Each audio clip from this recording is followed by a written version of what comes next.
this is Rodney Walker here with Education Today. I'm here with Tiffany out of Oregon. Tiffany, welcome. Hi, Rodney. Good to meet you. My pleasure. Tell me why you're here at the National Education Conference today.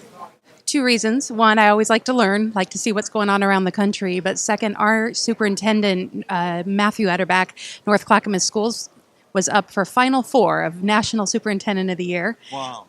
Fantastic. And we just learned a few minutes ago that he's the National Superintendent of the Year. So Wow. proud. Congratulations. And that Thank was you. out of 50 other superintendents Yes. that were selected from their state, and out of how many other That's right. superintendents nationwide? What, about 14,000 some odd? Oh, I'm not sure. I guess I thought the number was maybe 35,000. 35,000. That's what I Okay. thought, but who knows? You could be right. My I could numbers, be your wrong. numbers, 35,000. So so- that's great. That's a tremendous honor. That's right. Every state nominates a superintendent from their state, and then they make it a Final Four process, and then they didn't know until the moment it was announced. One of those Academy of the Awards moments. Wow. What do you think stands out about what your district and your superintendent is doing that can possibly be a model that others could emulate and possibly try to replicate if they could? Thanks for asking. One of the things that we look for is great people. We're looking for great people to connect with students. So for us, the student is the center of the learning. Who is the student? What does the student need in order for them to move forward? Much less about a canned program or a specific program. You won't hear us use names of big name programs. You'll hear us say each child, know them by their strength, know them by what they need, and then let's move them forward. Great. How long have you guys been taking this approach, and how long did it take to really get that approach ingrained into your school district? So we're a good 20 years into the concept of each student mattering and each student being at the heart of the education. Matt's been with us. He's completing his 5th year as our superintendent. I'm his 4th year as his assistant superintendent, and together over the last 4 years, that's been a focus for us strongly. Two things that I would say about that. And one is helping all teachers, all educators, all administrators to know, slow things down and look at what the student's experience is. What's their experience today? Don't plan 24 months forward for the future. What today do we have? And then the second piece is in that long-term planning, what we want to do is we want to make sure that we're connecting with families, so that it's not just a student who we're educating, but it's the whole family. So when you've got a high schooler and a middle schooler, the high schooler, the middle schooler, and their little sibling, let's work with the whole family, right? Why we always separate that into artificial school. Who's working with the whole family to move them forward? Got it. And that's the approach that your district has been taking. We're trying very hard to What's do the biggest challenge with doing something like that?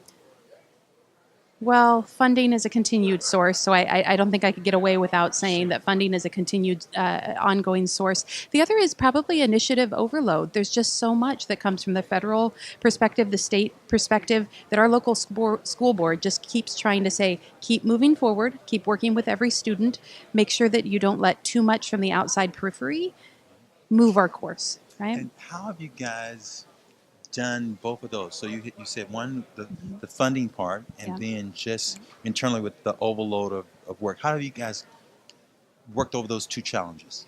So first thing we did about 4.5 years ago is we embarked on a strategic planning process. Took a strategic plan that I would say historically we'd make a strategic plan. It might sit on a shelf somewhere as this document that sits somewhere. Our staff carries it around with them. They say, we have 3 fundamental goals. We are moving kids forward to career and readiness. It's 2 pages, and while if you ever had a chance to look it up, one page is kind of typical, goals, objectives, so on and so forth. The other is a narrative. It's our story. What are we building? And so we've put together a narrative of what the student is that we're building, and it's an artist and a scientist and an athlete.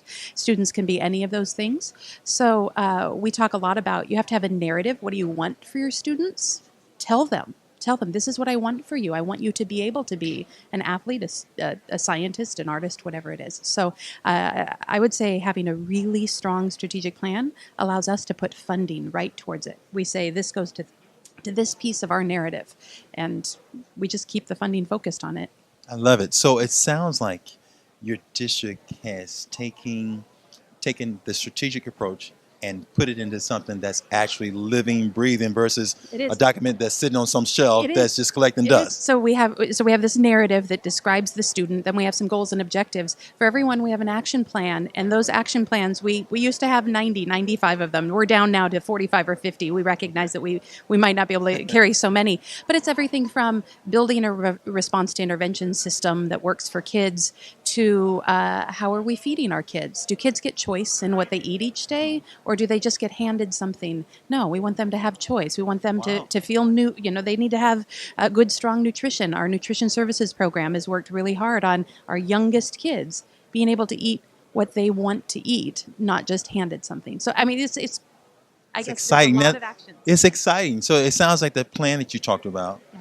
is that somewhere out there, if our listeners were looking, that they could go and say, okay, hey, here's that document she talked about. We may need to take a look at this. Yeah, absolutely. Our strategic plan you can find on our district website. The action plan itself, I would be happy to share with anybody, but I think we'd want to share that. I'd want to share that with maybe any other assistant superintendent or superintendent who's looking for how'd you really put that together. I'd be happy to. What's your district site where they can look at that first document? To take a look at That's www.nck.k12.or.us.